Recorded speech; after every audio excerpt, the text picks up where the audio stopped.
আমি শুরু করছি। ইন্না ইয়াওমাল ফাসলি কানা মিকাতান ইয়াওমা ইউনফাখু ফিস-সূর يوم ينفخ في الصور فتأتون أفواجا وفتحت السماء فكانت أبوابا وسيرت الجبال فكانت سرابا সাদাকাল্লাহুল আযীম। ইন্না ইয়াওমাল ফাসলি কানা মিকাতা, নিঃসন্দেহে বিচারের দিনটি পূর্ব থেকেই নির্ধারিত হয়েই আছে। ইয়াওমা ইউনফাখু ফিস-সূরি ফাতা'তুনা আফওয়াজা, যেদিন সিংহায় ফুঁক দেওয়া হবে তখন তোমরা দলে দলে বেরিয়ে আসবে।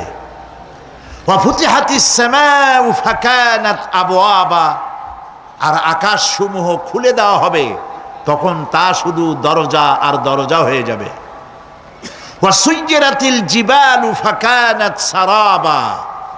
আর পাহাড় সমূহকে চালিয়ে দেওয়া হবে, ফলে তা মরীচিকায় পরিণত হয়ে যাবে।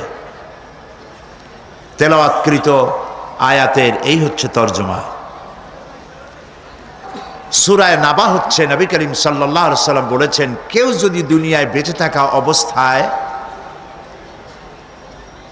পরকালীন দৃশ্য চোখে দেখতে চায়, সেজন্য সূরা আন-নাবা, সূরা আল-মুরসালাত, সূরা আন-নাজিআত, সূরা আল-ইনফিতার,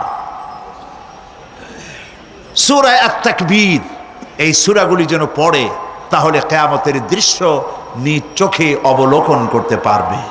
সুবহানাল্লাহ বলেন। পরকালীন জীবন সম্পর্কে কোরআন যেসব যুক্তি পেশ করেছে, তা হলো আল্লাহর এসব কিছুই বিচক্ষণতার বাইরে ছিল না, লক্ষ্যহীন এবং নিরর্থক নয়।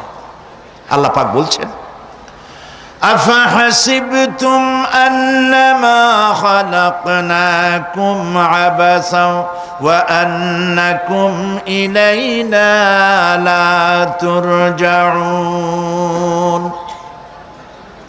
তোমরা কি ভেবেছো যে তোমাদেরকে সৃষ্টি করা হয়েছে খামোখা, আর তোমাদেরকে আমার কাছে ফিরে আসতে হবে না? এটাই কি মনে করেছো? আল্লাহ রাব্বুল আলামিন কোরআনে কারীমের অন্যত্র বলেন, আয়াহসাবুল ইনসানু আইয়ুতরাকা সুদা। মানুষ কি ভেবেছে যে তাদেরকে নিরর্থক আমি সৃষ্টি করেছি? মোটেই না। ওয়ামা খালাকনাস সামাওয়াতি ওয়াল আরদা ওয়ামা বাইনাহুমা লাইবিন। আল্লাহ পাক বলেন, এই আকাশ আর জমিন আর এর মধ্যবর্তী যা কিছু আমি সৃষ্টি করেছি, কোনোটাকে খেল তামাশার বিষয়বস্তু করে তৈরি করে নাই, নিরর্থক করে বানাই নাই। প্রত্যেকটি সৃষ্টির পেছনে বিচক্ষণতার দাবি হিসেবেই সৃষ্টি করা হয়েছে। বিরাট কারণ রয়েছে, খামোখা বানানো হয় নাই। এই পৃথিবীর একদিন শেষ হয়ে যাবে, এই বিশ্ব ব্যবস্থার একদিন পরিসমাপ্তি হয়ে যাবে। এই আকাশ থাকবে না, এই জমিন থাকবে না। বিশ্বাস করেন? আর যারা জবাব দিলেন না, বিশ্বাস করেন? এই আকাশ, এই জমিন, এ মানব গোষ্ঠী কিছুই থাকবে না, একদিন সব শেষ হয়ে যাবে। বিশ্ব ব্যবস্থার পরিসমাপ্তি কিভাবে ঘটবে? কোরআনে কারীমে আল্লাহ রাব্বুল আলামিন পরিষ্কার করে বলে দিচ্ছেন। লক্ষ্য করো কেমনে এই পৃথিবীকে ধ্বংস করা হবে। আল্লাহ পাক কোন জিনিসকে গোপন রাখেন নাই, ওপেন সিক্রেট, সবগুলিকে খুলে খুলে আল্লাহ বয়ান করে দিয়েছেন। এই পৃথিবী আল্লাহ রাব্বুল আলামিন কেমনে ধ্বংস করবেন, কেমনে কিয়ামত হবে, বিশ্ব ব্যবস্থার পরিসমাপ্তি কেমনে হবে, আল্লাহ পাক কোরআনে কারীমে বলেন, ইযাস সামাউ ফাতারাত ওয়া ইযাল কাওয়াকিবু তাসারাত ওয়া ইযাল বিহারু ফুজ্জিরাত ওয়া ইযাল কুবুরু বু'সিরাত। ইযাস সামাউ ফাতারাত, আকাশসমূহ বিদীর্ণ হয়ে যাবে, বিদীর্ণ হয়ে যাবে। কাতাইয়িস সিজিল্লি লিল কুতুব, কিতাবের পৃষ্ঠা যেমন একটার উপর একটা পড়ে, শুনতেছেন কথা? বইয়ের পাতা যেমন একটার উপরে একটা পড়ে, এভাবে উল্টাতে থাকলে অনুরূপভাবে আকাশসমূহ একটার পর একটা বইয়ের পাতার মতো পড়ে ভেঙ্গে চুরে চুরমার হয়ে যাবে। সুবহানাল্লাহ। ওয়াইদাল কাওয়াকিবু তাসারাত, সমস্ত তারকাগুলি বিক্ষিপ্ত হয়ে পড়তে থাকবে। তারকা, আপনারা কি মনে করেন নাকি যে তারকাগুলি আতশবাজি যেমন ফুটকে ফুটকে ওঠে, ওই রকম কতগুলি ছিটকে ছিটকে পড়বে, চোখে দেখা যাবে, মাটির সাথে কিছুই পড়বে না, এরকম মনে করেন নাকি? তারকা সম্পর্কে আপনাদের ধারণা কি? বিশাল তারকা, কত তারকা! সমুদ্রের বেলাভূমিতে দাঁড়িয়ে বালুকণাগুলি, সমুদ্রের বালুকণাগুলি গোনা যদি সম্ভব হয়, আল্লাহর আকাশে কত তারকা গুণে শেষ করা যাবে না।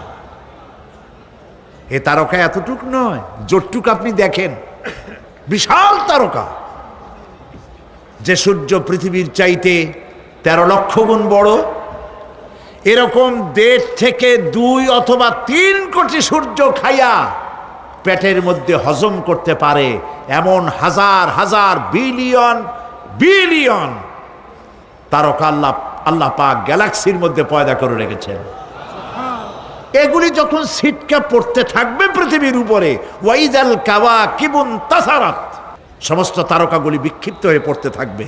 ওয়াইদাল বিহারু ফুজ্জিরাত, সমুদ্রগুলি দীর্ণ বিদীর্ণ হয়ে যাবে, সমুদ্রের পানিগুলি নিঃশেষিত হয়ে যাবে, তলদেশ ফেটে যাবে এবং তলদেশ থেকে অগ্নি উদ্গীরণ হতে থাকবে, সমুদ্রের তলদেশ থেকে। বিশ্বাস করেন? এই মাটির মধ্যে আছে না আগুন, পাথর পোড়াইয়া আলকাত্রার মতো লাভা বানাই দিতে পারে এমন প্রচন্ড উত্তপ্ত আগুন রয়েছে মাটির ভেতরে। সমুদ্রের পানিসমূহ নিঃশেষিত হয়ে যাবে, দীর্ণ বিদীর্ণ হবে, সেখানে আগুন জ্বলতে থাকবে। কি ভয়াবহ দৃশ্য হবে! আর কবরের মধ্যে যা কিছু আছে কবরগুলি তা উদ্গীরণ করে দেবে। অন্য সূরার মধ্যে আল্লাহ পাক বলছেন, ইযাশ শামসু কুমিরাত ওয়া ইযান নুজুমুন কাদারাত ওয়া ইযাল জিবালু সুজ্জিরাত। যখন সূর্যকে ঢেকে দেওয়া হবে, বিশাল সূর্যটা হারায় যাবে, আর তারকাগুলো বিপর্যস্ত হয়ে যাবে, পাহাড়গুলিকে চালিয়ে দেওয়া হবে। ফাইদান নুজুমু তুমিসাত ওয়া ইদাস সামাউ ফুরিজাত ওয়া ইদাল জিবালু নুসিফাত। যখন তারকা স্থিমিত হয়ে যাবে, তারকাগুলিতে কোনো আলো থাকবে না, আসমান বিদীর্ণ হবে, পাহাড় সমূহ উড়ে দেওয়া হবে। সুবহানাল্লাহ বল। পাহাড়গুলি উড়ায় দেওয়া হবে। অবস্থা লক্ষ্য করেন, আকাশ ভেঙে ভেঙে পড়তেছে, তারকাগুলি বিক্ষিপ্ত হয়ে পড়তেছে, সব সমুদ্রের পানি শেষ হয়ে গিয়েছে, সমুদ্রের তলদেশ ফেটে ফেটে অগ্নি উদ্গীরণ করে দিচ্ছে, সূর্য ঢাকা পড়ে গেছে। মহান আল্লাহ রাব্বুল আলামিন বলেন, শুধু সূর্য ঢাকা পড়বে না, মানুষেরা দেখতে পাবে ফাইদা বারিকাল বাসারু ওয়া খাসাফাল কমারু ওয়া জুমিআশ শামসু ওয়াল কমার। যখন চক্ষু বিস্ফারিত হবে, মানুষের চোখগুলি ছানা বড় হয়ে যাবে। এই দৃশ্য দেখে চাঁদে আলো নাই, সূর্যতে আলো নাই, চাঁদ আর সূর্য দুটি একাকার হয়ে যাবে। আল্লাহ পাক বলছেন ওয়া হুমিলাতিল আরদু ওয়াল জিবালু ফাদুক্কাতা দাক্কাতান ওয়াহিদা। জমিন আর পাহাড়গুলোকে এর মধ্যে সংঘর্ষ বাঁধিয়ে দেওয়া হবে, পাহাড়গুলি উঁচু করে মাটির উপরে আছাড় মারা হবে, একই আঘাতে পাহাড়গুলি চূর্ণ বিচূর্ণ হয়ে যাবে। সুবহানাল্লাহ। এই কথার মধ্যে কোনো ভুল আছে? কেবলমাত্র কাফের বেঈমান তাদের কলিজায় এ কথা ভয়ের সৃষ্টি না করতে পারে। ইমানদারদের কলিজা ফেটে যাওয়ার কথা। কি ভয়াবহ দৃশ্য! তারকা পড়তেছে, আকাশ ভাঙতেছে। খালি রাশিয়ার একটা রকেট বহু বছর পর্যন্ত মহাশূন্যে উঠতেছিল। একদিন পত্রপত্রিকায় দেখতে পেলাম ওইটা ভাঙে পড়বে, ওইটার মেয়াদ শেষ হয়ে গেছে, ভাঙে পড়বে। বিশ্ব মহাচিন্তায় পড়ে গেল কোন দেশে পড়বে। যদি কোনো দেশের উপরে পড়ে সে দেশ শেষ হয়ে যাবে, বিল্ডিং, মানুষ, স্থাপনা সব চূর্ণ বিচূর্ণ হয়ে যাবে। ভয়তে অস্থির। রাশিয়ার বিজ্ঞানীরা চেষ্টা করলো সেটাকে সরাইয়া কোনো জমিনে যাতে না পড়ে মহাসমুদ্রে ভালাবার জন্য চেষ্টা করতে লাগলো। মনে আছে ঘটনা আপনাদের? পত্রপত্রিকা যারা পড়ে মনে থাকারই কথা। রাশিয়ার একটা রকেট, এটার কত বড় হবে, ওইটা ভেঙে চুরে পড়বে, সে ভয়তে দুনিয়া অস্থির। আর আল্লাহ পাক বলছেন এতে কোনো সন্দেহ নাই, আকাশ একটার পর একটা ভেঙে চুরে চুরমার হয়ে পড়তে থাকবে, তারকাসমূহ বিক্ষিপ্ত হয়ে পড়বে, দরিয়া দীর্ণ বিদীর্ণ হয়ে যাবে, চন্দ্র আর সূর্য ধাক্কা লেগে একাকার হয়ে যাবে, চাঁদে আলো নাই, সূর্যে আলো নাই, অন্ধকার এক বিভীষিকাময় পূর্ণ হয়ে যাবে গোটা বিশ্ব।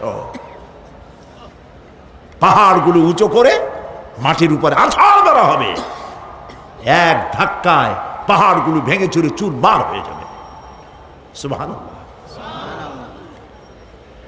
এই অবস্থা যখন, এই ভয়ঙ্কর পরিস্থিতি যারা লক্ষ্য করবে, আল্লাহ রাব্বুল আলামিন বলেন মানুষেরা ভয় অস্থির হয়ে দৌড়দৌড়ি আরম্ভ করবে।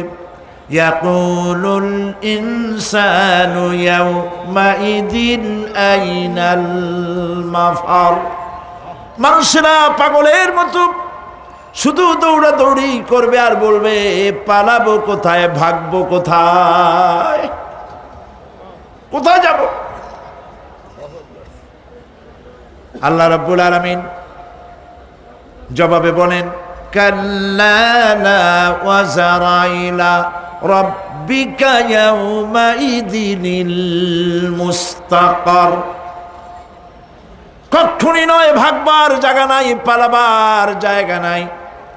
আল্লাহ রাব্বুল আলামিনের আশ্রয় ছাড়া কোনো আশ্রয় নাই। এই বিভীষিকাময় দৃশ্য হয়ে যাবে, সব মরে যাবে, কেউ বাঁচবে না। মালাকুল মউতকে আল্লাহ পাক জিজ্ঞেস করবেন কে এখন বেঁচে আছে আর কারা বেঁচে আছে। তিনি বলবেন হযরত জিবরাইল, হযরত মিকাইল, হযরত ইসরাফিল।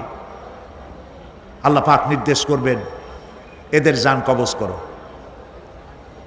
ইসরাফিল, মিকাইল জান কবজ হবে। হযরত জিবরাইল আমিন শাদীদুল কুওয়া, প্রচন্ড ক্ষমতা আল্লাহ তাকে দান করেছেন। সুবহানাল্লাহ বলেন। দুনিয়ার সব নবীদের কাছে বাণী বহন করে নিয়ে আসছেন পূর্ণ অথেন্টিসিটির সাথে। সুবহানাল্লাহ। আল্লাহ পাক যাকে বলেছেন রূহুল আমিন, নবী করিম সাল্লাল্লাহু আলাইহি সাল্লামের মেরাজের রাত্রে যে কথা বলা হয়েছে ওয়ালাকাদ রাহু বিল উফুকিল মুবিন, পশ্চিম দিক বলয় তিনি যা দেখতে পেয়েছিলেন, তাফসীর বলছে হযরতে জিবরাইলের পূর্ণ আকৃতিতে নবী করিম সাল্লাল্লাহু আলাইহি সাল্লাম তাকে দেখতে পেয়েছিলেন। হযরতে জিবরাইল যখন দুনিয়া আসেন, কোন কোন কিতাবে লেখা হয়েছে 600 ডানা আছে তার, 2 ঝাপটায় আকাশ থেকে জমিনে চলে আসেন। সুবহানাল্লাহ। হযরতে জিবরাইলকে আল্লাহ পাক বলবেন তাকে মওত দাও, হযরতে জিবরাইলও বিদায় হয়ে যাবে। আল্লাহ প্রশ্ন করবেন, এখন আর কে বাকি? মান বাকিয়া ইয়া মালাকাল মউত। মালাকুল মউত বলবেন, হে আল্লাহ তাআলা, এখন তোমার সামনে আমি দাঁড়িয়ে আছি, আর কেউ নাই। আল্লাহ পাক বলবেন, মুত ইয়া মালাকাল মউত। আল্লাহু আকবার। মুত ইয়া মালাকাল মউত, মরে যা, মরে যা। মালাকাল মউত মরে চলে যাবে, এরপরে আর কেউ নাই। আল্লাহ রাব্বুল আলামিন এই অবস্থায় কত বছর কত কাল চলে যাবে আল্লাহ পাক ভালো জানেন, কেউ নাই।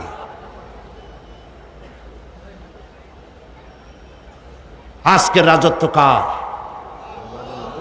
আল্লাহ প্রশ্ন করবেন, আজকের রাজত্ব কার? আল্লাহ পাক আওয়াজ দিবেন, বলবেন, আজকের রাজত্ব কার? কোনো জবাব নাই, আকাশের নাই, জমিনের নাই, আকাশও তো নাই, কারো কোনো জবাব নাই। আল্লাহ পাক বলবেন, লিল্লাহি ওয়াহিদুল কাহ্হার। আজ একমাত্র রাজত্ব হচ্ছে পরাক্রমশালী আল্লাহ রাব্বুল আলামিনের।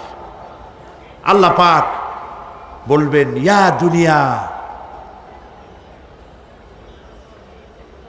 আইনা শুজারুকি, হে পৃথিবী তোর গাছগুলা কই? ইয়া দুনিয়া আইনা জিবালুকি, হে পৃথিবী তোর পাহাড়গুলা কই? আইনাল জব্বারিন, স্বৈরাচারেরা কোথায়? কারো কোনো জবাব হবে না। আল্লাহ পাক এরপরে আবার মানুষগুলিকে জিন্দা করবেন। সুবহানাল্লাহ। ওয়া ইযাল কুবুরু বু'থিরাত, যা কিছু মাটির মধ্যে লুক্কায়িত ছিল সবগুলি আল্লাহ পাক বের করে নিয়ে আসবেন। হাসরের ময়দান হবে, উপস্থিত হবে সমস্ত মানুষ, কেউ পলায় থাকতে পারবে না কোথাও। কুমিরে যারে খাইছে, বাঘে যারে খেয়েছে, আগুনে যারে পোড়াইছে, পানিতে যে পচে গেছে, পোকামাকড়ে যারা খেয়েছে, কোনো পথ নাই। সবাই আল্লাহর দরবারে উঠবে, পায়ে জুতা নাই, মাথায় কাপড় নাই, পরনে কোনো কাপড় চোপড় নাই, উলঙ্গ উলাঙ্গিনী। উম্মুল মুমিনিন হযরতে আয়েশা সিদ্দিকা রাদিয়াল্লাহু তাআলা আনহা, নবী করিম সাল্লাল্লাহু আলাইহি ওয়াসাল্লামের জবান মোবারকে এটা শুনে কেঁদে ফেললেন। বললেন, ইয়া রাসূলুল্লাহ, আমারও কি সেই অবস্থা হবে? তিনি বললেন, হ্যাঁ। উম্মুল মুমিনিন বললেন, ইয়া রাসূলুল্লাহ, তখন কি আমার শরম হবে না? আল্লাহর নবী বললেন, কিয়ামতের এই বিভীষিকাময় দৃশ্য দেখে মানুষের দিকে তাকাবার কোনো হুঁশ থাকবে না। সব মানুষ উপরের দিকে তাকায় থাকবে, নিচে তাকাবার কারো কোনো ক্ষমতা থাকবে না। মানুষ অস্থির হয়ে যাবে। সেই হাসরের ময়দান, বিচারক আল্লাহ রাব্বুল আলামিন প্রত্যেকটি মানুষকে তার কৃতকর্মের জন্য হিসাব দিতে হবে। আল্লাহ রাব্বুল আলামিন বলেন, পরকালীন জীবনের ব্যবস্থাপনাটা কেমনে হবে শোনো। ইন্নাস সামআ ওয়াল বাসারা ওয়াল ফুআদা কুল্লু উলাইকা কানা আনহু মাসউলা। কিয়ামতের দিন প্রত্যেকটি মানুষকে তার শ্রবণ সম্পর্কে, তার দৃষ্টি সম্পর্কে, আর অন্তঃকরণের কল্পনা সম্পর্কে প্রত্যেকটি ব্যাপারে আল্লাহ পাক জিজ্ঞাসা করবেন। কান দিয়েছিলাম, কি শুনেছো? যা শুনছো তা আমল করেছো কিনা? আমার নিষেধ করা জিনিসগুলি শুনছো নাকি? কানের জবাব দিতে হবে। কান আল্লাহ পাক দিয়েছেন, সুবহানাল্লাহ। আল্লাহ পাক দিয়েছেন কান। এই কান দুটো যার নাই, কান আছে শুনতে পায় না, কত বড় কষ্টে আছে সে। মানুষে চিল্লায় কথা কয়, সে বুঝেই না। আছে না এমন? এই কানের সম্পর্কে প্রশ্ন করা হবে, শ্রবণ সম্পর্কে, দর্শন সম্পর্কে প্রশ্ন করা হবে। যা দেখতে নিষেধ করেছি সেগুলো দেখছো নাকি? এর শুকরিয়া আদায় করেছো নাকি? দুটি চোখ, এর শকর আদায় করা কি সম্ভব ভাই? আদায় করা সম্ভব? এই দুটি চোখ যদি না থাকতো, আমার গর্ভধারিণী মাকে দেখতে পারতাম না। এই সুন্দর চোখ দুটি যদি আল্লাহ না দিতেন, আল্লাহর এই সুন্দর সৃষ্টি দেখা থেকে বঞ্চিত হয়ে যেতাম। আল্লাহকে বলি, মনিব, হে বিশাল আকাশের মালিক, তুমি দয়া করে না চাইতে আমাদের শরীরে যা দিছো নিয়ামত, মৃত্যুর আগে ছিনায় নিও না। দুটি চোখের শকর আদায় করতে পারবো না। চোখের মধ্যে পানি আছে, কান্নার পানি না, সব সময় চোখে পানি আছে। চোখে আমরা পলক দেই না? কত কুদরত আল্লাহ পাকের। এই পৃথিবীতে দিনে রাতে অসংখ্য পলুয়েশন, রোগ জীবাণু সমানে উঠতেছে। এখন যদি মাইক্রোস্কোপ যন্ত্র এখানে থাকতো, তাহলে দেখতেন এই পরিবেশটা কত দূষিত, কত পলুয়েশন, কত জার। এগুলি নাকের মধ্য দিয়ে পেটে যাচ্ছে, চোখের মধ্যে ঢুকতেছে। ক্রমাগত চোখের ভিতরে ধুলাবালি ঢুকবে, আর পরিষ্কারের কোনো ব্যবস্থা যদি না করা হয়, চোখের দৃষ্টি নষ্ট হয়ে যেতে পারে। এই জন্য আল্লাহ রাব্বুল আলামিন চোখের ভিতরে মেডিসিন রূপী এক প্রকারের পানি রেখেছেন, আর অটোমেটিক চোখের পাতা ওঠানামা করে প্রতি মুহূর্তে চোখকে ক্লিন করে দিতেছে। এই চোখ সম্পর্কে আল্লাহ রাব্বুল আলামিন প্রশ্ন করবেন, অন্তঃকরণ সম্পর্কে প্রশ্ন করবেন। জবাব দেওয়া সেদিন বড়ই কঠিন হয়ে যাবে। এই জন্য আল্লাহ রাব্বুল আলামিন দুনিয়াবাসীকে সতর্ক করে দিচ্ছেন। তিনি আরো বলছেন, ওয়ালাকাদ খালাকনাল ইনসানা ওয়া না'লামু মা তুওয়াসবিসু বিহি নাফসু ওয়া নাহনু আকরাবু ইলাইহি মিন হাবলিল ওয়ারিদ। মানুষ সৃষ্টি করেছি আমি, তার অন্তঃকরণে কি চিন্তা হয়, কি কল্পনা হয় তাও জানি আমি। আর আমি আমার বান্দার যেই সাহারাগের উপরে মাথাটা খাড়া আছে, এই রোগের চাইতেও আমি বান্দার বেশি নিকটে। আল্লাহ পাক গোপন রাখেন নাই, বলে দিছেন আমি কিন্তু এখানে আছি। সুবহানাল্লাহ। আচ্ছা বলেন তো, আল্লাহ কোথায় আছেন? এটি একটি মুশকিলের প্রশ্ন। সাধারণত লোকেরা বলে আল্লাহ সব জায়গায় আছে। এই কথা, এই জবাব সঠিক নয়। আকীদা সাফ হতে হবে। আল্লাহ সব জায়গায় আছে এই কথা সঠিক নয়। যদি আল্লাহ সব জায়গায় থাকেন, তাহলে দুনিয়ার সব জায়গা ভালো না, কিছু কিছু খারাপ আছে। তাহলে খারাপ জায়গায়ও থাকতে হয়।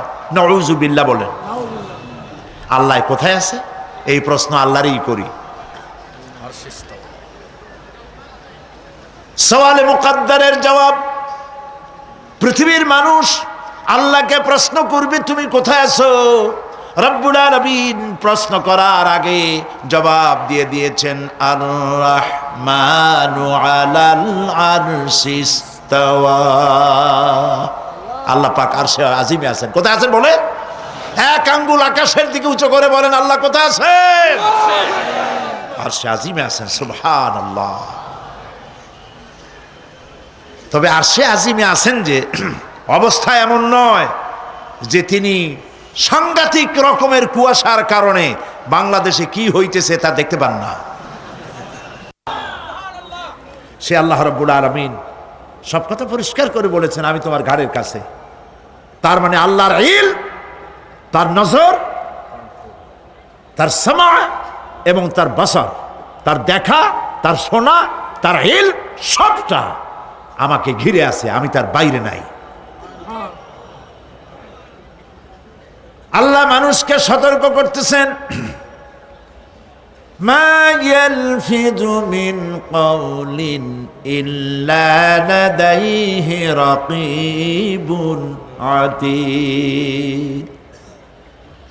মানুষ এমন কোনো কথা বলে না যা আমার ফেরেশতারা রেকর্ড করে না রাখে।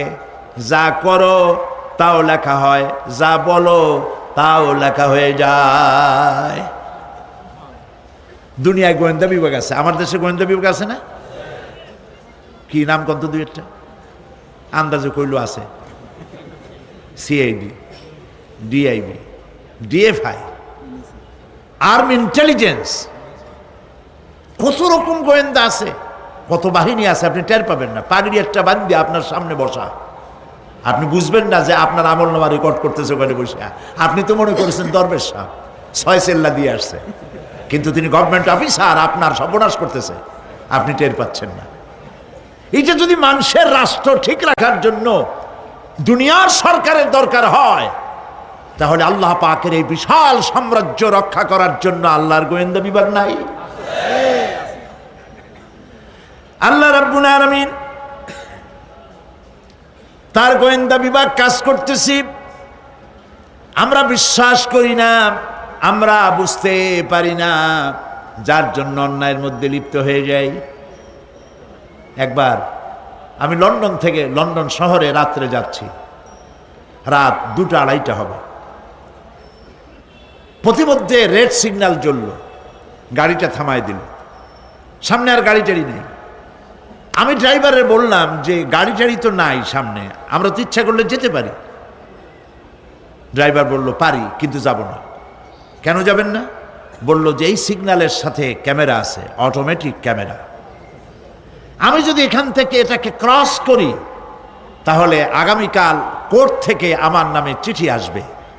রাত 2:45, এই রঙের গাড়ি, এত নাম্বার গাড়ি, এবং আপনার চেহারা শরীফ এই, আপনি রাত 2:45 সময় রেড সিগন্যাল অমুক এলাকা থেকে ক্রস করেছেন, মেহরবানি করে কোর্টে আসেন আর জরিমানা দিয়ে যান। এই লোকটি এইখানে ক্যামেরা আছে, এটা চোখে দেখছে, সেই জন্য বিশ্বাস করলো। কিন্তু এই ক্যামেরায় স্ন্যাপ নেওয়ার জন্য কোনো ক্যামেরা ম্যান নাই, অথচ গাড়ি ক্রস করলেই, ওভার স্পিড করলেই ছবি তুলে ফেলবে। এই বুদ্ধিটা কে দিছেন? যিনি এই বুদ্ধিটা দিলেন, তার কাছে এমন কোনো বুদ্ধি নাই যে আপনার আমার অনবরত অটোমেটিক ক্যামেরা দিয়ে জীবনের সব কিছু আমাদের ধরে রাখে, এরকম কোনো ক্যামেরা থাকতে পারে না। পারে কি না? পারে। কিন্তু আমাদের কপাল খারাপ। ওই যে সিগারেটের প্যাকেটে লেখা আছে সংবিধিবদ্ধ সতর্কীকরণ, ধূমপান স্বাস্থ্যের জন্য ক্ষতিকর। প্যাকেটে লেখা আছে, হাতের মুঠায় ধরিয়া সিগারেট ধরে টান মারিয়া উপরে ফু দিয়া তাকায় দেখে ফু যায় কদ্দুর। ওইখানে ক্যামেরার সাথে কোনো মানুষ নাই, ক্যামেরা আছে তাই বিশ্বাস করে, কিন্তু আল্লাহর ক্যামেরাগুলি চোখে দেখে না। ওখানে যেমন রেড বর্ডার আছে, আল্লাহ রাব্বুল আলামিন জীবনের প্রত্যেকটি মোড়ে মোড়ে রেড বর্ডার লাগায় দিয়েছেন। জেনা করো না, একটি রেড সিগন্যাল। মদ পান করো না, আরেকটি রেড সিগন্যাল। মিথ্যা কথা বলো না, আরেকটি রেড সিগন্যাল। অহংকার করো না, আরেকটি রেড সিগন্যাল। বউকে বেপর্দা করো না, আরেকটি রেড সিগন্যাল। সুদ খেও না, ঘুষ খেও না, আরেকটি রেড সিগন্যাল। অসংখ্য রেড সিগন্যাল দিয়ে আল্লাহ পাক বলছেন তিলকা হুদুদুল্লাহ, এই হচ্ছে আল্লাহর বর্ডার, ফালা তাতাদুহা, অতএব আল্লাহর বর্ডারকে ক্রস করো না। কে নিষেধ করেছেন? কে নিষেধ করেছেন? মানুষেরা বিশ্বাস করে না। আল্লাহ রাব্বুল আলামিন কোরআনে কারীমের মধ্যে বলছেন ইয়ালামু খায়িনাতাল আ'য়ুনি ওয়া মা তুখফিস সুদূর। তোমার কথাগুলি রেকর্ড হয়, তোমার কাজগুলি রেকর্ড হয়, এমনকি তোমার মনের ভিতরে যে কল্পনা হয় সেগুলো রেকর্ড হয়। আর চোখে কি লুকোচুরি খেলে আল্লাহ তাও জানতে পারে। সানগ্লাস পরে চোখের ফাঁক দিয়া কারে দেখো, কেউ টের পায় না। টের পায় কে? জোরে বলেন আল্লাহ পাক। মহান আল্লাহ রাব্বুল আলামিন বলেন, কোন গুনার কাজ করে, কোন সামান্যতম গুনার কাজ করেও এড়াতে পারবে না, এবং সামান্যতম ভালো কাজ করলেও তাতে পুরস্কার থেকে মাহরুম হবে না। আল্লাহ পাক বলেন, ওয়া ইন কানা মিসকালা হাববাতিন মিন খারদালিন আতাইনা বিহা ওয়া কাফা বিনা হাসিবিন। একটি সরিষা পরিমাণ আমলকেও আল্লাহ পাক কিয়ামতে হাজির করবেন। হিসাব নেওয়ার জন্য আল্লাহ পাক বলেন আমি যথেষ্ট। সুবহানাল্লাহ বলেন। হিসাব নেওয়ার জন্য আল্লাহ পাক যথেষ্ট। হযরত ওমর রাদিয়াল্লাহু তাআলা আনহু আমিরুল মুমিনিন, খলিফাতুল মুসলিমিন হযরত ওমর ইবনুল খাত্তাব বলেন রাদিয়াল্লাহু তাআলা আনহু, সুবহানাল্লাহ। কোথা থেকে আল্লাহ কোথায় নিয়ে গেছেন? নবীর হত্যা করতে আসছিলেন, আর আল্লাহ তারে কোথায় নিয়ে গেছেন? সুবহানাল্লাহ। নবীজি বলেছেন, লা নবিয়্যা বাদি ওয়ালা রাসূলা, আমার পরে নবীও হবে না, রাসূল হবে না। যদি কেউ নবী বা রাসূল হইতো, কে হইতো? ওমরে আল্লাহ নবী বানাই দিতেন। সুবহানাল্লাহ। সেই ওমরের কতটুকু জানি আমরা? অনেক কিছুই জানি না। হযরত ওমর রাদিয়াল্লাহু তাআলা আনহু অন্ধকার রাত্রে একদিকে যাচ্ছিলেন, পেছনে কিছু লোক ছিল। হঠাৎ করে তিনি প্রশ্ন করলেন, আচ্ছা তোমাদের মধ্যে কেউ কি বলতে পারো কোরআনে কারীমের মধ্যে সব থেকে হতাশা ব্যঞ্জক আয়াত কোনটি? অন্ধকারের ভেতরে একজনে জবাব দিলেন, ফামান ইয়ামাল মিসকালা যাররাতিন খায়রান ইয়ারাহ ওয়া মান ইয়ামাল মিসকালা যাররাতিন শাররান ইয়ারাহ। এর অর্থ হলো, যদি কেউ যারা পরিমাণ, সরিষা পরিমাণ ভালো কাজ করে কিয়ামতে সেটা দেখতে পাবে, আর যদি সামান্য সরিষা পরিমাণ গুনার কাজও করে, খারাপ কাজ করে, সেটা দেখতে পাবে। এই আয়াতটি যখন নাজিল হয়, এই সূরা যখন নাজিল হয়, হযরতে আবু সাঈদ খুদরি রাদিয়াল্লাহু তাআলা আনহু তিনি রাসূলুল্লাহকে প্রশ্ন করলেন, ইয়া রাসূলাল্লাহ, আল্লাহ যে আয়াত নাজিল করলেন, কিয়ামতের দিন আমি কি আমার এমনকি ছোট্ট পাপও কি দেখতে পাবো? আল্লাহর নবী বললেন, আল্লাহ বলেছেন অবশ্যই দেখতে পাবা। হযরত আবু সাঈদ খুদরি রাদিয়াল্লাহু তাআলা আনহু চিৎকার করে কেঁদে উঠলেন, বললেন, তাহলে তো আমি মরেই যাব। আমার ছোট্ট পাপটাও যদি আমি দেখি কিয়ামতে, আমি তো মরে যাব।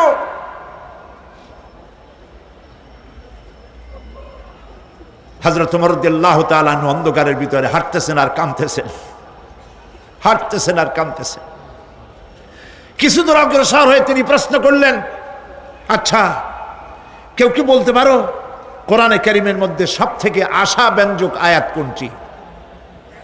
পেছন থেকে অন্ধকারের ভেতর থেকে আওয়াজ এলো, লা তাকনাতু মির রাহমাতিল্লাহ, আল্লাহর রহমত থেকে, দয়া থেকে নিরাশ হয়ে যেও না, হতাশ হয়ে যেও না।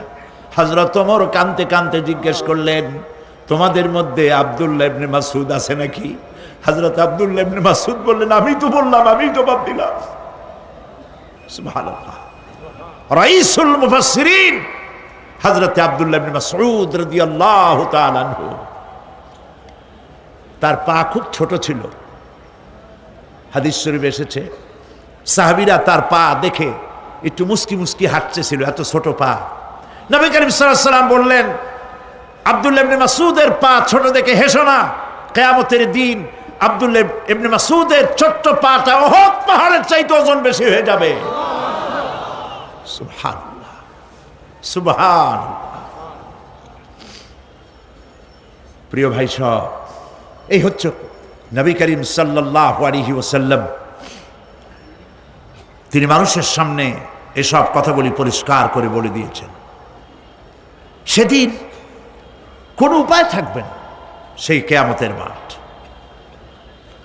واتقوا يوما لا تجزي نفس عن نفس شيئا ولا يقبل منها شفاعة ولا يؤخذ منها عدل ولا هم ينصرون। সেদিন কেউ কারো সাহায্যে এগিয়ে আসবে না। প্রিয় ভাই সব, অসহায়, এর ইংরেজি হচ্ছে হেল্পলেস। এই পৃথিবীতে আক্ষরিক অর্থে কোনো মানুষ হেল্পলেস হয় না, অসহায় হয় না। কেউ না কেউ সহায় হয়েই যায়, হয় স্বামী, না হয় পিতা, না হয় ছেলে, না হয় মেয়ে, না হয় আত্মীয়, না হয় সরকার। কেউ না কেউ সহায় হয়েই যায়। একেবারে হেল্পলেস এটা পৃথিবীতে হয় না। অসহায় কারে বলে? কিয়ামতের মাঠে মানুষ তা টের পাবে। আল্লাহ তাআলা কিয়ামতের দিন তুমি আমাদেরকে অসহায় করে দিও না। কিয়ামতের দিন তুমি আমাদের জন্য সহায় হয়ে যেও। আল্লাহ পাক বলছেন, সেদিনটি ভয় করো, যেদিন কেউ কারো সাহায্যে এগিয়ে আসবে না, কারো পক্ষে কোনো সুপারিশ গ্রহণ করা হবে না, কারো কাছ থেকে কোনো বিনিময় গ্রহণ করা হবে না, কাউকে কোনো সাহায্যও করা হবে না। ইন্না লিল্লাহি ওয়া ইন্না ইলাইহি রাজিউন। আল্লাহ রাব্বুল আলামিন বলেন, লান তানফাকুম আরহামাকুম ওয়ালা আওলাদুকুম ইয়াউমাল কিয়ামাহ। কিয়ামতের দিন তোমাদের আত্মীয় স্বজন, তোমাদের সন্তান সন্ততি তোমাদের জন্য কিছু মাত্র কাজে লাগবে না। ইয়াউমা ইয়াফিরুল মারউ মিন আখিহি ওয়া উম্মিহি ওয়া আবিহি ওয়া সাহিবাতিহি ওয়া বানিহি। সেদিন মানুষ তার ভাই, মা বাপ, স্ত্রী ও সন্তান থেকে পলায়ন করবে। সেদিন প্রত্যেকে নিজ নিজ অবস্থায় পতিত হয়ে যাবে। পিতা তার সন্তানকে পরিচয় দেবে না, মা তার সন্তানকে চিনবে না, সন্তান তার মাকে চিনবে না। মানুষগুলি দৌড়াতে থাকবে, পালাতে থাকবে, কেউ কারো সাহায্য সেদিন করতে পারবে না। আমার প্রিয় ভাইয়েরা, সেই কিয়ামতে আল্লাহ পাক আমল নামা আল্লাহর আদালতে মানুষের সামনে পেশ করা হবে। পার্থিব জীবনে মানুষ যা কিছু করেছে কোনো জিনিস লুকায় রাখতে পারবে না, সব প্রকাশ পেয়ে যাবে। কিয়ামতের পূর্বেই আল্লাহ রাব্বুল আলামিন সব কিছুকে রেকর্ড করে রেখেছেন। আবারও বলছি, আল্লাহ পাক কোনো কিছু গোপন রাখেন নাই। কিভাবে রেকর্ড করছেন? وَكُلَّ إِنسَانٍ أَلْزَمْنَاهُ طَائِرَهُ فِي عُنُقِهِ وَنُخْرِجُ لَهُ يَوْمَ الْقِيَامَةِ كِتَابًا يَلْقَاهُ مَنشُورًا। প্রত্যেকের ভালো মন্দ কর্মলিপি আমি তার গলায় ঝুলাই দিছি। আমি তার জন্য কিয়ামতের দিন একটি কিতাব ওপেন করে দেব, গলায় ঝুলানো আছে। আজ বিজ্ঞানীরা আবিষ্কার করেছে মানুষের শরীরের মধ্যে ডিএনএর কথা। এই ডিএনএর মধ্যে সে কেমন হবে, তার প্রজ্ঞা, তার মেধা ইত্যাদি সব কিছু ওর মধ্যে ডিএনএর ভিতরে বিজ্ঞানীরা খুঁজে পাচ্ছে। আল্লাহ পাক মানুষের গলায় একটা টেপ রেকর্ডার লাগাই দিয়েছেন। সুবহানাল্লাহ বলেন। সেই টেপ রেকর্ড আমার এই যে বক্তৃতা ভিডিওতে ধারণ করা হচ্ছে, টেপে ধারণ করা হচ্ছে। এই বুদ্ধিগুলি কে দিছে? আরে ভাই কথা বলবেন তো আল্লাহর নাম জোরে না। এই বুদ্ধি কে দিয়েছেন? যে আল্লাহ বুদ্ধি দিয়ে আপনার আমার কথা রেকর্ড করাইতে পারে, সে আল্লাহ পাক। আপনাদের আমার সাথে অদৃশ্য একটি টেপ রেকর্ড গলার মধ্যে ঝুলায় রাখছেন, এটা বিশ্বাস করবেন না? কিয়ামতের দিন এই রেকর্ড তার সামনে আল্লাহ পাক বলেন, একটা কিতাব ওপেন করে দেব, তারপরে বলা হবে ইকরা কিতাবাকা কাফা বিনাফসিকাল ইয়াউমা আলাইকা হাসিবা। তাকে বলা হবে নিজের কর্মলিপি পড়ে দেখো, আজ তুমি নিজেই নিজের হিসাবের জন্য যথেষ্ট। পড়ো, কোথায় যাবা? জাহান্নামে যাবা না বেহেশতে যাবা? তুমি নিজেই তোমার হিসাব করার জন্য যথেষ্ট। সুবহানাল্লাহ। সেদিন কোনো সাহায্যকারী পাওয়া যাবে না, ওকালতি করার জন্য কাউকে পাওয়া যাবে না। বিশ্বাস করুন, বিশ্বাস করুন, কোন পীর সাহেব, কোন খাজা বাবা কিয়ামতের দিন আপনার আমার উপকারে আসবে না, আসবে না, আসবে না।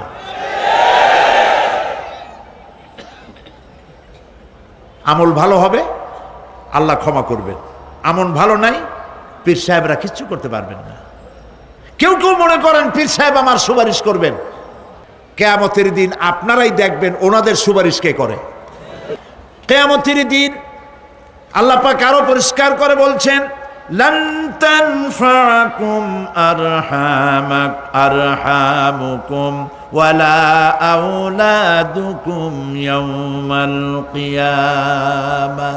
কিয়ামতের দিন সন্তান সন্ততি আর সম্পদ কোনো কাজে লাগবে না, এগুলি কোনো উপকার হবে না মানুষের জন্য। আর সেখানে উৎকোচেরও কোনো কারবার চলবে না। এই পৃথিবীতে উৎকোচ দিয়ে অনেক কাম করা যায়, কিন্তু কিয়ামতে চলবে না। আল ইয়াউমা লা ইয়ানফাউ মালুন ওয়ালা বানুন। সুবহানাল্লাহ, সুবহানাল্লাহ। যেখানে কিয়ামতের দিন ধন, সন্তান, সন্ততি কোনো কাজে লাগবে না।